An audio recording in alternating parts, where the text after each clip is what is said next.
Susan Cain's book, Quiet, was a catalyst for the introvert movement that helped bring awareness towards personality types with a greater need for solitude and less stimulating environments. With 1/3 to half of the world's population made up of introverts, it's great that we finally began to acknowledge and talk about their unique set of traits and tendencies. Along with introversion, sensitivity has also made the headlines and been widely discussed. The personality trait was first researched by Dr. Elaine N. Aron in 1991. All of her important findings have been published in various articles and in her book, The Highly Sensitive Person. Although it's a trait being acknowledged more, Aron states that sensitive people are still often considered the minority of the population. She emphasizes that culture plays a large role towards how sensitivity is valued. Aron writes, "In culture where it is not valued, HSPs tend to have low self-esteem. They are told, don't be so sensitive, so that they feel abnormal. We want to raise this issue and help promote more acceptance towards highly sensitive people." Approximately 70% of the introverted population is made up of HSPs. Not all introverts identify as HSPs, but there seems to be an overlap between the two traits that's too important to ignore. Here's 8 signs you're a highly sensitive person. Number 1. You feel deeply and tend to be more emotionally reactive. Have people often called you deep when you provide your insights? Then you may be an HSP. HSPs tend to feel things more deeply and are more naturally inclined to react emotionally towards situations. Dr. Ted Zeff, author of The Highly Sensitive Person's Survival Guide, writes, "They like to process things on a deep level. They're very intuitive and go very deep inside to try to figure things out." Overall, HSPs are empathetic and care a lot for others when they are having a tough time. Since your emotions run deep, when others suffer, you can also feel their pain. This helps you stay open-minded when you can easily put yourself in the shoes of another and understand what that person is going through. Number 2. You prefer to exercise alone. Highly sensitive people often avoid team sports because they are uncomfortable with an audience watching their every move. According to Dr. Zeff, the majority of HSPs gravitate towards solitary sports, such as running, hiking, and bicycling. This allows time for you to reflect and get away from overstimulating environments as you simultaneously work on reaching your fitness goals. However, in some circumstances, HSPs may enjoy playing in team sports if they are brought up by a parent who provided a supportive environment that made it easier for them to get involved. If you were encouraged by a nurturing family and good friends, then you may find yourself flourishing in team sports too. Nurturing one's sensitivity is the key to helping them grow comfortable with activities they may not be naturally inclined to enjoy, because it allows them to feel safe to take risks.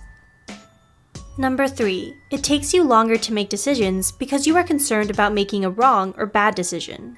When you're sensitive, it takes you more time to make decisions, even though there may not be a right or wrong one. For instance, it may take you longer than others to choose what you want to eat from a restaurant menu. This is because you have a tendency towards weighing all the options that are provided. Even if you already have a good idea about what you want to choose from the menu, you can't help but think about the what-ifs and explore the possibility of other dishes based on their descriptions.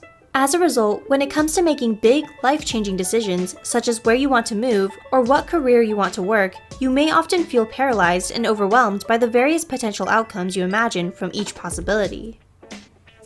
Number 4. You pay attention to subtlety and small details in general. You're sensitive to changes in your immediate environment and the people who surround you. You may notice the small details, such as the new color someone paints their nails or the tiny crack on someone's lamp that wasn't initially there. When you identify as a highly sensitive person, it's hard for you to miss subtlety because you're prone to reading between the lines. Generally, as someone who has a lot welling up inside you, you make it a habit to notice things because everything affects you strongly. Number 5. You are highly conscientious and have extremely good manners. When you're highly sensitive, you care a lot about the way you present yourself and how your own actions may affect others. You tend to be considerate towards others' needs and want to do things in a way that creates convenience, rather than causing trouble for them. You put a lot of effort in even the smallest actions, such as making sure you put an item back where you got it from as you're shopping to prevent troubling a staff member to do it. You're the type of person to always thank your waiter at the end of the night for their service and leave a generous tip. It leaves you feeling uncomfortable when you're not exhibiting polite mannerisms to the best of your ability. Number 6. You are prone to having anxiety or depression, especially if you've had many bad past experiences. As an HSP, if you experienced a lot of negative events in your life, you may have developed anxiety or depression over the years. According to Dr. Aaron, this is because your nervous system often operates in anxious mode when you don't feel safe in your environment. Your nervous system is meant to alert you about potential danger, so when it's used to doing that in abundance, it causes you to stay on edge for long periods of time. This is why it's crucial to have parents who nurture your sensitivity with just the right amount of care. If they make you feel ashamed for being sensitive, it prevents you from understanding and using your sensitivity in a productive way that can help you grow. But if they protect you too much because of your sensitivity, then it may cause you to have difficulty making transitions in life and adapting to new situations. Number 7. Violent or horror movies are not your cup of tea.